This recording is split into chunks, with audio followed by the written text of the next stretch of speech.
اس کا کیا مطلب ہے؟ وہ غصے سے تلملاتا ہوا بولا، میرا نشان لگاتار دکھ رہا ہے، یہ پہلے بھی ہو چکا ہے، لیکن اتنا شدید درد پہلے کبھی نہیں ہوئی تھی جتنی کہ اب ہو رہی ہے۔ میڈم پومفرے کے پاس جاؤ، ہرمائنی نے مشورہ دیا۔ میں بیمار نہیں ہوں، ہیری نے مڑ کر کہا۔ مجھے لگتا ہے کہ یہ ایک قسم کی خبردار کرنے والی علامت ہے، اس کا مطلب شاید یہ ہے کہ خطرہ قریب آ رہا ہے۔ رون زیادہ متحرک دکھائی نہیں دیا، موسم کافی گرم ہو رہا تھا۔ ہیری آرام کرو، ہرمائنی نے ٹھیک کہا تھا، جب تک ڈمبلڈور آس پاس ہیں تب تک پتھر بالکل محفوظ ہے۔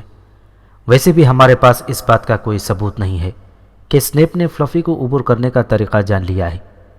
وہ ایک بار اپنی ٹانگ زخمی کروا چکا ہے، اس لیے اب وہ جلد بازی سے دوبارہ کوشش نہیں کرے گا۔ ہیگرڈ ڈمبلڈور کو دھوکہ دے یہ اسی وقت ممکن ہے جب نیول انگلینڈ کی ٹیم میں شامل ہو کر کوئڈچ میچ کھیلنا شروع کر دے۔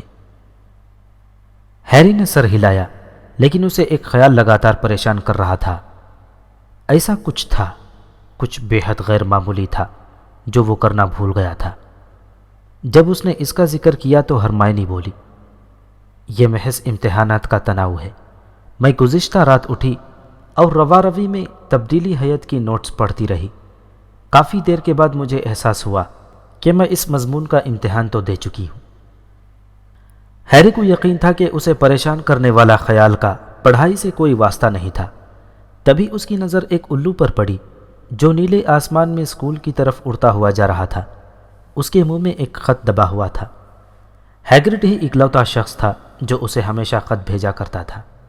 ہیگرڈ کبھی ڈمبلڈور کو دھوکہ نہیں دے گا۔ ہیگرڈ کبھی کسی کو یہ نہیں بتائے گا کہ کس طرح فلفی کو عبور کیا جا سکتا ہے، کبھی نہیں۔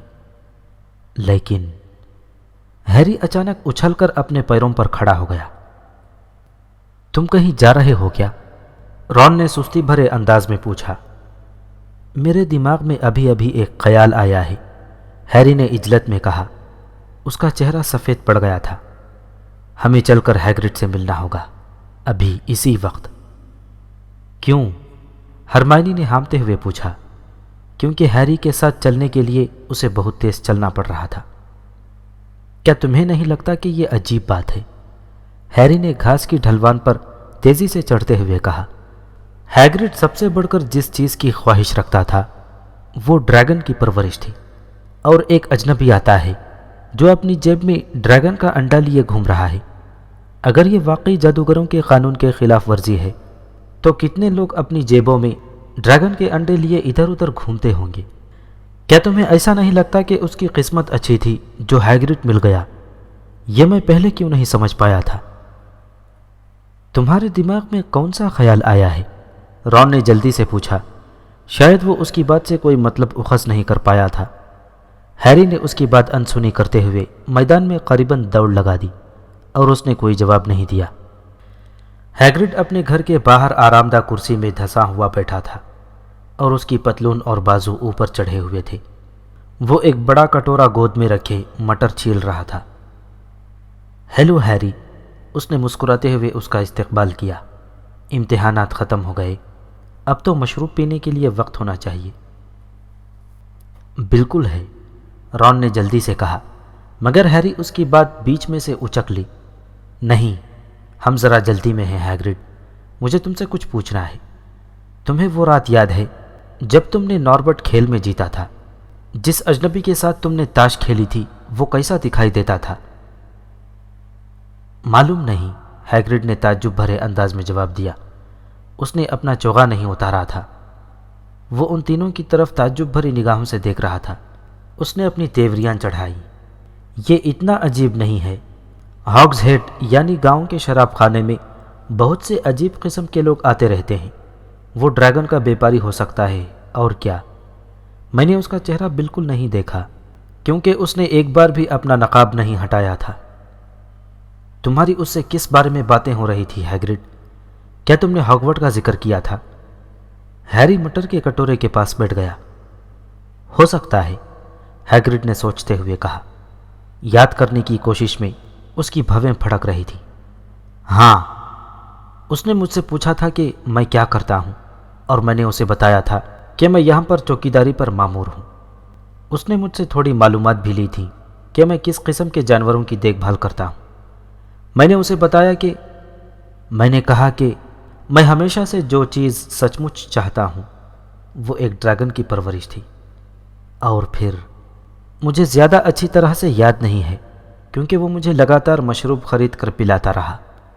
دیکھو، اور ہاں، پھر اس نے کہا کہ اس کے پاس ڈریگن کا انڈا ہے اور اگر میں چاہوں تو اس کے لیے تاش کی ایک بازی لگا سکتا ہوں، لیکن اسے یہ یقین کروانا ہوگا کہ میں اس کی دیکھ بھال کر سکتا ہوں۔ وہ نہیں چاہتا تھا کہ ڈریگن کسی پرانے گھر میں چلا جائے۔ اس پر میں نے اسے بتایا کہ فلافی کے بعد ڈریگن کو سنبھالنا کوئی مشکل بات ثابت نہیں ہوگی۔ اور کیا اس نے فلافی میں دلچسپی ظاہر کی تھی؟ ہیری نے اپنی آواز کو دباتے ہوئے کہا۔ وہ خود کو پرسکون رکھنے کی بھی کوشش کر رہا تھا۔ ہاں، آپ کو ہاگورٹس کے آس پاس میں 3 سروں والے کتے دیکھنے کو کہاں ملتے ہیں، اس لیے میں نے اسے بتایا کہ فلافی کسی کامیاب چیز سے کم نہیں ہے، بشرطے کہ آپ اسے مطمئن کرنے کا ہنر جانتے ہوں۔ بس اس کے سامنے موسیقی کا کوئی عمدہ سر چھیڑ دیں اور وہ چپ چاپ ہو جائے گا۔ ہیگرڈ یہ کہہ کر ایک دم رک گیا۔ اس کا چہرہ دہشت زدہ دکھائی دینے لگا۔ مجھے تمہیں یہ نہیں بتانا چاہیے تھا، بھول جاؤ میں نے کیا کہا تھا۔ ارے تم لوگ کہاں جا رہے ہو؟ ہیری، رون اور ہرمائنی ایک دوسرے سے تب تک نہیں، بالکل بھی نہیں بولے جب تک وہ بڑے ہال میں آ کر رک نہیں گئے۔ بڑا ہال میدان کے مقابلے میں بے حد ٹھنڈا اور پرسکون تھا۔ ہمیں ڈمبلڈور کے پاس جانا چاہیے، ہیری نے جلدی سے کہا۔ ہیگرڈ نے اس اجنبی کو بتا دیا ہے کہ فلافی کو پار کیسے کیا جائے، اور وہ نقاب پوش آدمی یا تو سنیپ تھا یا پھر وولڈمورٹ۔ ایک بار ہیگرڈ کو شراب میں دھت کرنے کے بعد یہ کام آسان رہا ہوگا۔ بس مجھے یہی امید ہے کہ ڈمبلڈور ہمارا یقین کر لیں۔ اگر بان نہیں روکے گا تو فیرنس ہماری بات کی تصدیق کر سکتا ہے۔ ڈمبلڈور کا دفتر کس طرف ہے؟ انہوں نے بڑے ہال میں چاروں طرف اس طرح دیکھا جیسے وہ یہ امید لگائے بیٹھے ہوں کہ کوئی بڑا سائن بورڈ دکھائی دے گا جس پر دفتر کی سمت کے بارے میں صاف لکھا ہوگا۔ ان لوگوں کو یہ کبھی نہیں بتایا گیا تھا کہ ڈمبلڈور کہاں رہتے تھے، نہ ہی وہ ایسے کسی طالب علم کو جانتے تھے جو پہلے کبھی ان سے ملنے کے لیے گیا ہو۔ ہمیں صرف، ہیری نے بولنا شروع کیا، لیکن اچانک ہال کے پار ایک آواز گونجی۔ تم تینوں اندر کیا کر رہے ہو؟ یہ پروفیسر میگونیگل تھیں جن کے ہاتھ میں بہت سی کتابیں دبی ہوئی تھیں۔ ہم پروفیسر ڈمبلڈور سے ملنا چاہتے ہیں، ہرمائنی نے تھوڑی بہادری کا مظاہرہ کرتے ہوئے کہا۔ کم از کم ہیری اور ران کو تو ایسا ہی محسوس ہوا تھا۔ پروفیسر ڈمبلڈور سے؟ پروفیسر میگونیگل نے دہرایا، جیسے ایسا کرنا کوئی بہت ضروری کام تھا۔ کیوں؟ ہیری نے تھوک نکلا۔ اب کیا کیا جائے؟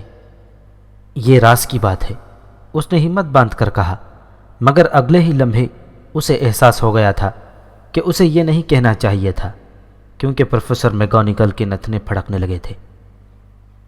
پروفیسر ڈمبلڈور 10 منٹ پہلے جا چکے ہیں، انہوں نے سرد لہجے میں کہا۔ انہیں دفتر جادوئی وزارت سے فوراً بلاوا آیا تھا۔ ایک ہنگامی الو نے مطلع کیا تھا اور پھر وہ تاخیر کیے بغیر اڑ کر لندن روانہ ہو گئے۔ وہ چلے گئے؟ ہیری کا چہرہ ایک لخت فخ پڑ گیا۔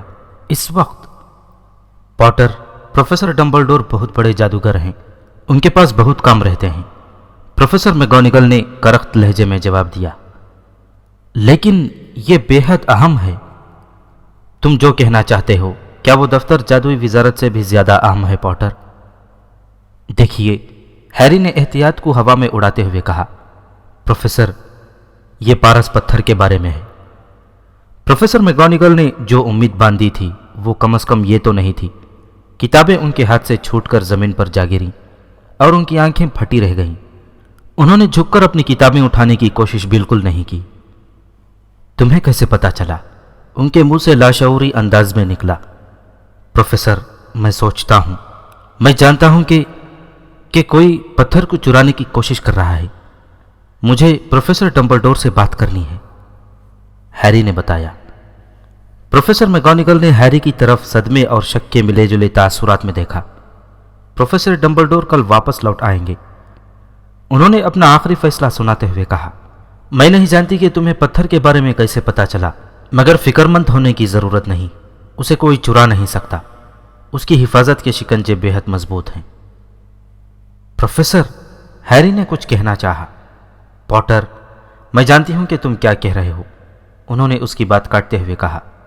وہ جھکیں اور اپنی گری ہوئی کتابیں اکٹھی کرنے لگیں۔ میں یہ مشورہ دوں گی کہ تم لوگ باہر جاؤ اور سورج کی تمازت میں تسکین حاصل کرو، مگر انہوں نے ایسا بالکل نہیں کیا۔ یہ آج رات ہی ہونے والا ہے، ہیری نے جلدی سے یہ اس وقت کہا جب اسے پوری طرح یقین آ گیا تھا۔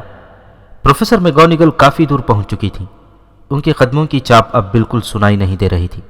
سنیپ آج رات ہی چور دروازے سے اندر جائے گا، اس نے ہر وہ چیز معلوم کر لی ہے جس کی اسے ضرورت ہے، اور اب اس نے ڈمبلڈور کو بھی راستے سے ہٹا دیا ہے۔ اسی نے وہ خط بھیجا تھا، اور میں یہ بات پورے وثوق سے کہہ سکتا ہوں کہ جب ڈمبلڈور وہاں پہنچیں گے تو دفتر وزارت سچ مچ چونک اٹھے گا۔ لیکن ہم کریں کیا؟ ہرمائنی کی سانس وہیں کی وہیں رک گئی۔ ہیری اور رون پیچھے گھومے۔ وہاں پروفیسر سنیپ کھڑے تھے۔ گڈ آفٹرنون، اس نے ملائمت کے ساتھ کہا۔ وہ اسے محض گھورتے رہے۔ اتنے سہانے موسم میں آپ لوگوں کو اندر نہیں ہونا چاہیے۔ اس کے چہرے پر عجیب طرح کی مسکراہٹ تیر رہی تھی اور آنکھوں میں چمک دکھائی دی۔ ہم لوگ، ہیری نے کچھ بولنا چاہا مگر وہ یہ نہیں جانتا تھا کہ اسے آگے کیا کہنا تھا۔ تمہیں زیادہ محتاط رہنا چاہیے پوٹر، سنیپ جلدی سے کہا۔ اس طرح اندر گھسے رہنے سے لوگ یقیناً یہی سمجھیں گے کہ تم کوئی بدماشی کرنے جا رہے ہو۔ گریفنڈور اب پوائنٹس گنوانے کی حالت میں نہیں ہے نا پوٹر؟ ہیری کا چہرہ ایک دم سرخ ہو گیا۔ وہ باہر جانے کے لیے مڑا، لیکن پروفیسر سنیپ نے انہیں واپس بلا لیا۔ میں دوبارہ خبردار کر رہا ہوں پوٹر، اگر کبھی رات کے وقت باہر گھومتے ہوئے پکڑے گئے تو میں تمہیں اسکول سے باہر نکلوا کر ہی دم لوں گا۔ امید ہے کہ دن اچھا گزرے گا۔ سنیپ سٹاف روم کی سمت بڑھ گیا۔ باہر پتھر کی سیڑھیوں پر ہیری باقی لوگوں کی طرف مڑا۔ ٹھیک ہے، تو اب ہمیں یہ کرنا ہے، وہ جلدی سے بڑبڑایا۔ ہم میں سے ایک کو سنیپ پر نظر رکھنا ہوگی، سٹاف روم کے باہر انتظار کرنا ہوگا، اور اگر وہ کہیں جائے تو اس کا تعاقب کرنا ہوگا۔ تو اس کام کے لیے ہرمائنی تم زیادہ موزوں رہو گی۔ میں ہی کیوں؟ ہرمائنی نے تیوریاں چڑھا کر کہا۔ یہ صاف ظاہر ہے، رون نے جلدی سے کہا۔ تم یہ ڈھونگ کر سکتی ہو کہ تم پروفیسر فلٹوک کا انتظار کر رہی ہو۔ اس نے اونچی آواز میں اس کی نقل اتارتے ہوئے آگے کہا۔ اوہ پروفیسر فلٹوک، میں بے حد گھبرا رہی ہوں، مجھے لگتا ہے میرا 14واں سوال غلط ہو گیا ہے۔ اوہو چپ ہو جاؤ، ہرمائنی نے تل ملا کر کہا۔ ٹھیک ہے، میں کروں گی۔ وہ سنیپ پر نظر رکھنے کے لیے تیار ہو گئی۔ اور بہتر ہوگا کہ ہم لوگ تیسری منزل کی راہداری کے باہر رہیں، ہیری نے کہا۔ تو پھر چلو، رون نے سر ہلا کر کہا۔ مگر منصوبے کا یہ حصہ بری طرح ناکام ہو کر رہ گیا۔ جیسے ہی وہ لوگ اس دروازے تک پہنچے جو فلفی کو اسکول کے دوسرے حصے سے الگ کرتا تھا، پروفیسر میگونگل وہاں آ گئیں اور اس بار وہ آپے سے باہر ہو گئیں۔ مجھے لگتا ہے کہ تم سوچتے ہو کہ تم لوگوں سے پیچھا چھڑانا جادوئی کلمات سے زیادہ ماورا کام ہے، وہ طوفانی انداز میں گرجتی ہوئی بولی۔ بے وقوف کی بھی حد ہوتی ہے۔ اگر مجھے پتا چلا کہ تم لوگ دوبارہ اس جگہ کے پاس بھی آئے ہو تو میں گریفنڈور کے 50 پوائنٹس کم کر دوں گی۔ ویزلی اپنے فریق کے پوائنٹس۔ ہیری اور رون نڈھال قدموں سے واپس گریفنڈور میں چلے گئے۔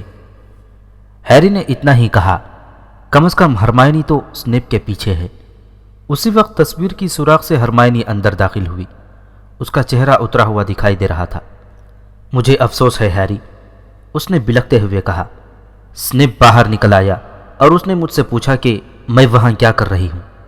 جب میں نے اسے بتایا کہ میں فلٹوک کا انتظار کر رہی ہوں تو سنیپ انہیں بلانے کے لیے چلا گیا اور میں بس ابھی نکل پائی ہوں۔ میں نہیں جانتی کہ سنیپ کہاں چلا گیا۔ تو یہ معاملہ ہے نا؟ ہیری نے کہا۔ اس کا چہرہ زرد ہو رہا تھا اور آنکھوں میں غیر معمولی چمک بڑھ رہی تھی۔ وہ دونوں اسے محض گھورتے رہے۔ میں آج رات کو وہاں جاؤں گا اور پتھر کو پہلے حاصل کرنے کی کوشش کروں گا۔ تم پاگل ہو گئے ہو کیا؟ رون گھبرائے ہوئے انداز میں بولا۔ تم ایسا نہیں کر سکتے، ہرمائنی نے جلدی سے کہا۔ میگونگل اور سنیپ نے جو کچھ کہا ہے اس کے بعد بھی تمہیں اسکول سے نکال دیا جائے گا۔ اس سے کیا فرق پڑتا ہے؟ ہیری چیخ کر بولا۔ کیا تمہاری سمجھ میں نہیں آ رہا ہے؟ اگر سنیپ اس پتھر کو چرا لے گا تو والڈمورٹ واپس آ جائے گا۔ کیا تم نے سنا نہیں کہ تب ماحول کیسا تھا جب وہ اپنی سلطنت بنانے کی کوشش کر رہا تھا؟ پھر کوئی ہاگورٹ نہیں رہے گا جہاں سے کسی کو نکالا جا سکے گا۔ وہ اسے ملیامیٹ کر دے گا یا پھر تاریک جادو سکھانے والی درسگاہ میں بدل ڈالے گا۔ کیا تمہاری سمجھ میں نہیں آ رہا ہے کہ اب پوائنٹس گنوانے سے کوئی فرق نہیں پڑتا؟ کیا تمہیں لگتا ہے کہ اگر گریفنڈور ہاؤس کپ جیت لے گا تو وہ تمہیں اور تمہارے خاندانوں کو چھوڑ دے گا؟ اگر مجھے پتھر پانے سے پہلے پکڑ لیا گیا تو مجھے ڈرسلی خاندان کے پاس جانا پڑے گا اور وہاں بیٹھ کر والڈمورٹ کا انتظار کرنا پڑے گا۔ میں آج رات چور دروازے کے پار جا رہا ہوں اور تم دونوں چاہے جو کہو، میں رکنے والا ہرگز نہیں۔ تمہیں یاد ہے والڈمورٹ نے میرے والدین کو مارا ہے۔ اس نے ان کی طرف تمتماتے ہوئے گھورا۔ تم ٹھیک کہہ رہے ہو ہیری، ہرمائنی دھیمی آواز میں بولی۔ میں اپنا غیبی چوغا پہن کر جاؤں گا، ہیری نے کہا۔ میری قسمت اچھی تھی جو یہ مجھے واپس مل گیا۔ کیا یہ ہم تینوں کو چھپا لے گا؟ رون نے پوچھا۔ کیا ہم تینوں کو؟ ہیری چونک پڑا۔ چھوڑو بھی، تم نے یہ کیسے سوچ لیا کہ ہم تمہیں تنہا چھوڑ دیں گے؟ رون نے کہا۔ بالکل نہیں، ہرمائنی مستحکم لہجے میں بولی۔ تم نے یہ کیسے سوچ لیا کہ تم ہمارے بغیر ہی پتھر تک پہنچ جاؤ گے؟ بہتر ہوگا کہ میں جاؤں اور اپنی کتابیں ایک بار پھر دیکھ لوں، شاید ان میں کوئی کام کی چیز مل جائے۔ اگر ہم پکڑے گئے تو تم دونوں کو بھی اسکول سے نکال دیا جائے گا، ہیری تل ملایا۔ اگر میرے ہاتھ میں ہو تو ایسا نہیں ہوگا، ہرمائنی نے گمبھیرتا سے کہا۔ پروفیسر فلٹوک نے مجھے خفیہ طور پر آگاہ کیا ہے کہ مجھے اس کے امتحان میں 112 امتحانی نمبر ملے ہیں۔ اس کے بعد وہ لوگ مجھے باہر نہیں نکال سکتے۔ رات کے کھانے کے بعد وہ تینوں ہال کے تناؤ کی حالت میں بیٹھے رہے۔ کسی نے انہیں تنگ نہیں کیا۔ ویسے بھی گریفنڈور کا کوئی طالب علم ہیری سے بات نہیں کرتا تھا۔ یہ پہلی رات تھی جب وہ اس بات سے بالکل پریشان نہیں ہوا۔ ہرمائنی اپنی نوٹس پلٹ رہی تھی اور امید کر رہی تھی کہ جن جادوئی منتروں اور کلمات کا مقابلہ کرنے کے لیے وہ جا رہی تھی وہ اس کے پڑھے ہوئے ثابت ہوں۔ ہیری اور رون نے آپس میں زیادہ باتیں نہیں کی۔ دونوں ہی اس بارے میں سوچ رہے تھے کہ وہ کیا کرنے جا رہے تھے۔ دھیرے دھیرے لوگ سونے کے لیے بستروں پر جانے لگے اور ہال خالی ہو گیا۔ بہتر ہوگا کہ تم چوغا لے آؤ، رون نے سرگوشی کرتے ہوئے کہا۔ جب لی جارڈن آخری بار انگڑائی اور جمائی لیتا ہوا وہاں چلا گیا تو ہیری اوپر والی منزل پر اپنے اندھیرے کمرے کی طرف بھاگا۔ اس نے غیبی چوغا باہر نکالا، تبھی اس کی نگاہ اس بانسری پر پڑی جو ہیگرڈ نے اسے کرسمس پر دی تھی۔ اس نے فلافی پر استعمال کرنے کے لیے اسے اپنی جیب میں ڈال لیا۔ اس وقت نغمہ چھیڑنے کے لیے ذرا سا بھی موقع نہیں تھا۔ وہ واپس ہال کی طرف بھاگتا ہوا لوٹ آیا۔ ہم چوغے کو یہیں پر اوڑھ لیتے ہیں تاکہ یہ ثابت ہو جائے کہ ہم تینوں کو ڈھانپ سکتا ہے یا نہیں۔ اگر فلچ کو ہم میں سے کسی کے بھی پاؤں بغیر بدن کے چلتے ہوئے دکھائی دیے۔ تم کیا کر رہے ہو؟ کمرے کے کونے سے ایک آواز ابھری۔ ایک کرسی کے پیچھے سے نویل ظاہر ہوا۔ اس نے ہاتھ میں اس کا مینڈک ٹریور پکڑا ہوا تھا جو پھر سے آزاد ہونے کی کوشش کر رہا تھا۔ کچھ نہیں نویل، کچھ نہیں، ہیری نے جلدی سے کہا اور چوغے کو جلدی سے اپنی پیٹھ پیچھے چھپا لیا۔ نویل ان کے چور چہروں کو گھور رہا تھا۔ تم پھر باہر جا رہے ہو کیا؟ اس نے دھیمے سے کہا۔ نہیں نہیں، ہم کہیں نہیں جا رہے، ہرمائنی نے تیزی سے کہا۔ نہیں، ہم نہیں جا رہے ہیں۔ تم جا کر سو کیوں نہیں جاتے نویل؟ ہیری نے دروازے کے پاس لگے ہوئے پرانے گھڑیال کی طرف نظر دوڑائی۔ اب مزید وقت برباد کرنا ٹھیک نہیں تھا۔ سنیپ اس وقت شاید فلافی کو موسیقی کے جال میں پھنسا کر گہری نیند سلا چکا ہوگا، اس نے سوچا۔ تم باہر نہیں جا سکتے، نویل نے سختی سے کہا۔ تم پھر پکڑے جاؤ گے اور گریفنڈور زیادہ مشکل میں پھنس جائے گا۔ تم سمجھ نہیں رہے ہو نویل، یہ بہت ضروری ہے، ہیری نے سمجھانے کی ناکام کوشش کی۔ نویل کسی خطرناک کام کو کرنے کے لیے خود کو مضبوط بنانے میں مصروف تھا۔ میں تمہیں ایسا نہیں کرنے دوں گا، اس نے کہا اور جلدی سے تصویر کے سوراخ کے سامنے کھڑا ہو گیا۔ میں تم سے لڑوں گا۔ نویل، رون نے غصے سے کہا، آرام سے راستہ چھوڑ دو، احمقانہ کام مت کرو۔ مجھے احمق مت کہو، نویل بولا۔ مجھے نہیں لگتا کہ تم لوگوں کو کوئی اور قانون توڑنا چاہیے، اور تمہیں نے تو مجھ سے کہا تھا کہ مجھے لوگوں کا مقابلہ کرنا چاہیے۔ ہاں، مگر ہم لوگوں کا نہیں، رون نے پریشان سا ہو کر کہا۔ نویل، تم نہیں جانتے کہ تم کیا کر رہے ہو۔ اس نے ایک قدم آگے بڑھایا تو نویل نے اپنے مینڈک کو نیچے گرا دیا، جو ایک ہی جست لگا کر نگاہوں سے اوجھل ہو گیا۔ آؤ، مجھے مارنے کی کوشش کرو، نویل نے اپنی مٹھیاں تان کر انہیں ہوا میں لہراتے ہوئے کہا۔ میں تیار ہوں۔ ہیری نے ہرمائنی کی طرف مڑ کر بے چارگی کے عالم میں دیکھا۔ کچھ کرو۔ ہرمائنی آگے بڑھی۔ نویل، اس نے کہا، مجھے سچ مچ اس کا بہت افسوس ہے۔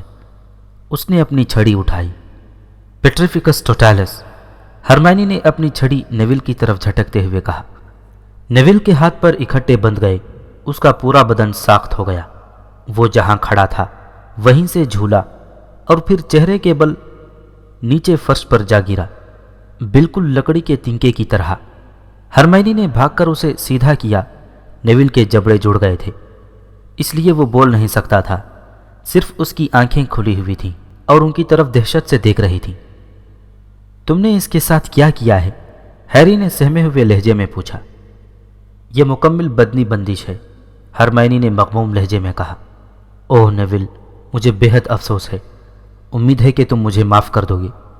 اور کوئی چارہ نہیں تھا نویل، سمجھانے کے لیے ہمارے پاس وقت نہیں ہے، ہیری بولا۔ تم بعد میں سمجھ پاؤ گے نویل، رون نے تعصف بھرے لہجے میں کہا۔ پھر انہوں نے اسے راستے سے اٹھا کر ایک آرام دہ کرسی کے پہلو میں فرش پر لٹا دیا، جہاں سے وہ ان تینوں کو دیکھ نہیں سکتا تھا۔ وہ اس کی نظروں سے اوجھل ہو کر دروازے کے پاس پہنچے اور انہوں نے اپنا غیبی چوغا اوڑھ لیا۔ نویل کو فرش پر بندھے ہوئے چھوڑنا انہیں اپنی مہم کے آغاز پر اچھی شروعات کا شگون نہیں لگ رہا تھا۔ وہ اتنے پریشان تھے کہ ہر مجسمے کا سایہ انہیں فلج کی طرح دکھائی دے رہا تھا، اور ان کی طرف آتا ہوا ہوا کا ہر جھونکا انہیں پیپس کی آواز محسوس ہو رہا تھا۔ پہلی سیڑھیوں پر چڑھتے ہوئے انہوں نے دیکھا کہ مسز نورس اوپر کی طرف گھوم رہی تھی۔ اچھا ہوگا کہ میں اسے لات مار دوں، صرف ایک بار۔ رون نے ہیری کے کان میں سرگوشی کی، لیکن ہیری نے اپنا سر نفی میں ہلایا، جیسے وہ مسز نورس کے قریب سے محتاط انداز میں گزرے۔ اسی وقت اس نے اپنی لالٹین جیسی زرد آنکھیں ان کی طرف موڑ دیں، لیکن کچھ نہیں ہوا۔ انہیں تب تک کوئی اور نہیں ملا جب تک وہ تیسری منزل کی سیڑھیوں تک نہیں پہنچ گئے۔ شرارتی بھوت پیپس بیچ راستے میں لٹکا ہوا تھا اور قالین کو ڈھیلا کرنے میں مصروف تھا تاکہ لوگ اس پر سے پھسل سکیں۔ جب وہ اس کی طرف بڑھے تو اس نے اچانک کہا، کون ہے؟ اس نے اپنی سیاہ پتلیوں کو سکوڑتے ہوئے ان کی طرف دیکھا۔ حالانکہ میں تمہیں دیکھ نہیں سکتا، مگر یہ بخوبی جانتا ہوں کہ تم یہاں ہو۔ کیا تم چھلاوے یا پھر بھوت ہو، یا پھر کوئی ننھے درندہ صفت طالب علم ہو؟ وہ ہوا میں اوپر اٹھا اور وہاں تیرتے ہوئے ان کی طرف محض گھورتا رہا۔ اگر کوئی غیبی لباس پہن کر گھوم رہا ہے تو فلچ کو بتانا چاہیے، مجھے یقیناً اسے باخبر کر دینا چاہیے، پیپس نے خود کلامی کرتے ہوئے کہا۔ ہیری کے دماغ میں اچانک ایک ترکیب بجلی کی طرح کوندی۔ پیپس، اس نے گھوڑے جیسے ہنہناتی ہوئی آواز میں کہا، میں بلڈی بیرن ہوں اور کسی اہم ضرورت کے پیش نظر غیبی حالت میں گھوم رہا ہوں۔ پیپس کو اتنی بری طرح جھٹکا لگا کہ وہ اچھل کر لگ بھگ زمین پر جا گرا، مگر اگلی ہی ساتھ میں اس نے خود کو سنبھال لیا اور سیڑھیوں سے 1 فٹ اوپر تیرنے لگا۔ بہت افسوس ہے، آپ کی خونخواری کو میں سمجھ نہیں پایا، بلیڈی بارن صاحب۔ اس نے خوشامدی انداز میں چاپلوسی کرنے کی کوشش کی۔ میری غلطی ہے، میری ہی غلطی ہے، میں نے آپ کو نہیں دیکھا، ظاہر ہے میں دیکھ نہیں سکتا، آپ غیبی حالت میں جو ہیں۔ پیپس کے چھوٹے سے مزاح کو معاف کر دیجئے جناب، مجھے یہاں پر کچھ کام ہے پیپس، ہیری پھٹے بانس جیسی آواز میں غرایا۔ اس جگہ سے آج رات ہی دور رہو تو اچھا ہے۔ میں ایسا ہی کروں گا جناب، میں بلا شبہ ایسا ہی کروں گا، امید ہے کہ آپ کا کام کامیاب سے ہمکنار ہوگا، میں آپ کو پریشان نہیں کروں گا، پیپس نے دوبارہ ہوا میں اوپر اٹھتے ہوئے کہا، اور پھر وہاں سے تیزی سے چلا گیا۔ بہت عمدہ ہیری، رون نے سرگوشی کی، اس کی آواز فرط مسرت سے کانپ رہی تھی۔ کچھ دیر بعد وہ لوگ وہاں پہنچ گئے، تیسری منزل کے راہداری کے باہر، اور دروازہ پہلے سے ہی تھوڑا کھلا ہوا تھا۔ یہ دیکھو، سنیپ پہلے ہی فلفی کو عبور کر چکا ہے، ہیری نے پریشانی کے عالم میں کہا۔ کھلے دروازے کو دیکھ کر اچانک ان تینوں کو احساس ہوا کہ ان کے سامنے کتنا بڑا خطرہ کھڑا ہے۔ چوغے کے اندر ہی ہیری دونوں کی طرف مڑا۔ اگر تم واپس جانا چاہو تو میں تمہیں مورد الزام نہیں ٹھہراؤں گا، ہیری نے دونوں سے کہا۔ تم چوغا واپس لے جا سکتے ہو، مجھے اب اس کی ضرورت نہیں ہے۔ بے وقوفی کی باتیں مت کرو، رون نے تلخی سے کہا۔ ہم بھی ساتھ چلیں گے، سمجھ گئے نا، ہرمائنی نے ناگواری سے کہا۔ ہیری نے دروازہ کھولا۔ جیسے ہی دروازے کی چرچراہٹ پیدا ہوئی، ایک دھیمی غراہٹ کی آواز ان کی سماعت میں سنائی دی۔ 3 سروں والے کتے کی تینوں ناک ان کی سمت میں پاگلوں کی طرح سونگنے میں مصروف دکھائی دی، حالانکہ وہ انہیں دیکھ نہیں سکتا تھا۔ اس کے پیروں میں کیا ہے؟ ہرمائنی نے چونک کر سرگوشی کی۔ ایسا لگتا ہے جیسے کوئی بربط ہے، رون نے دھیمی آواز میں کہا۔ سنیپ اسے یہاں چھوڑ گیا ہوگا۔ جیسے ہی موسیقی بجنا بند ہو گئی ہوگی، وہ اسی پل جاگ جائے گا، تو پھر موسیقی شروع، ہیری نے بتایا، اور اس نے ہیگرڈ کی دی ہوئی بانسری کو اپنے ہونٹوں سے لگا لیا اور اس میں پھونک ماری۔ سچ کہا جائے تو یہ کوئی سریلی دھن نہیں تھی، لیکن موسیقی کی پہلی تان سے ہی جانور کی آنکھیں بوجھل ہوتی ہوئی دکھائی دینے لگی۔ ہیری نے سانس تک نہیں لی، دھیرے دھیرے کتے کی گردنیں رک گئیں۔ وہ اپنے پنجوں پر لڑکھڑایا اور گھٹنوں کے بل بیٹھ گیا۔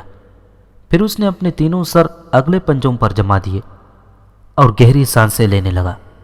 اس کی آنکھیں دھیمے دھیمے بند ہوتی جا رہی تھیں، اور کچھ ہی دیر بعد وہ نیند کی وادیوں میں اتر گیا۔ بجاتے رہو، رون نے ہیری کو خبردار کرتے ہوئے کہا۔ جب وہ چوغے سے باہر نکل کر چور دروازے کی طرف بڑھے، کتے کے دیو ہیکل سروں کے پاس سے گزرتے ہوئے اس کی گرم بدبودار سانس کو بخوبی محسوس کر سکتے تھے۔ مجھے لگتا ہے کہ ہم لوگ دروازہ کھولنے میں کامیاب ہو جائیں گے، رون نے کتے کے پیچھے جھانکتے ہوئے کہا۔ تم پہلے جانا چاہتی ہو ہرمائنی؟ نہیں، میں نہیں، ہرمائنی ہچکچائی۔ ٹھیک ہے، رون نے اپنے دانت کٹکھٹائے اور محتاط انداز میں کتے کے پیروں کے اوپر سے نکل گیا۔ وہ جھکا اور اس نے چور دروازے کے کنڈے کا چھلا کھینچا جو اوپر اٹھا، اور پھر دروازہ کھل گیا۔ تمہیں کیا دکھائی دے رہا ہے؟ ہرمائنی نے تیزی سے پوچھا۔ کچھ نہیں، صرف اندھیرا۔ نیچے اترنے کا کوئی راستہ نہیں ہے، ہمیں سیدھے نیچے کودنا پڑے گا، رون نے دھیمی آواز میں انہیں بتایا۔ ہیری اب بھی بانسری بجا رہا تھا۔ اس نے رون کی توجہ پانے کے لیے اپنا ہاتھ ہلایا اور خود کی طرف اشارہ کیا۔ تم پہلے جانا چاہتے ہو کیا واقعی؟ رون نے حیرت سے پوچھا۔ میں نہیں جانتا کہ یہ کتنا گہرا ہے۔ بانسری ہرمائنی کو دے دو تاکہ وہ بجا کر اسے سلائے رکھے۔ ہیری نے بانسری اسے دے دی۔ کچھ پل کی اس خاموشی کے دوران کتا اپنی جگہ پر ہلا اور اس کے منہ سے غراہٹ نکلی، مگر جو ہی ہرمائنی نے بانسری کو بجانا شروع کیا تو وہ پھر ایک بار گہری نیند میں مشغول ہو گیا۔ ہیری اسے پھلانگتا ہوا آگے بڑھا اور رون کے قریب پہنچ گیا۔ اس نے چور دروازے کی اندھیری گہرائی میں جھانکا، وہاں زمین کا نام و نشان نہیں دکھائی دے رہا تھا۔ اس نے اپنے دھڑ کو دروازے کے دہانے میں نیچے اتارا۔ اس نے دہانے کی چوکھٹ پر اپنے ہاتھ جمائے رکھے اور اس کا باقی جسم ہوا میں جھول رہا تھا۔ اس نے اپنی گردن اٹھائی اور رون کی طرف دیکھا۔ اگر مجھے کچھ ہو جائے تو میرے پیچھے مت آنا، سیدھے الو خانے میں جانا اور ہیڈویگ کو ڈمبلڈور کے پاس بھیج دینا، ٹھیک ہے نا؟ ٹھیک ہے، رون نے سر ہلا کر جواب دیا۔ امید ہے کہ 1 منٹ بعد ملاقات ہوگی، ہیری نے دھیمی مسکراہٹ کے ساتھ کہا، اور ہیری نے اپنے آپ کو گہری تاریکی میں ڈھیلا چھوڑ دیا۔ اس کے ہاتھ چوکھٹ سے غائب ہو گئے تھے۔ ٹھنڈی نم آلود ہوا کا جھونکا اس کے قریب سے گزرا۔ وہ نیچے اور نیچے گرتا چلا گیا، اور پھر دھمکی سی عجیب آواز اور دبی ہوئی آواز گونجی، اور وہ کسی نرم سی چیز پر جا گرا۔ وہ اٹھا اور اس نے اپنے چاروں طرف ٹٹولا، کیونکہ اس کی آنکھیں اندھیرے میں دیکھ نہیں پا رہی تھی۔ ایسا لگ رہا تھا جیسے وہ کسی طرح کے درخت پر بیٹھا ہوا تھا۔ اس نے سر اٹھا کر اوپر دیکھا۔ کھلا چور دروازہ کسی ڈاک ٹکٹ کی طرح اوپر دکھائی دے رہا تھا۔ سب ٹھیک ہے؟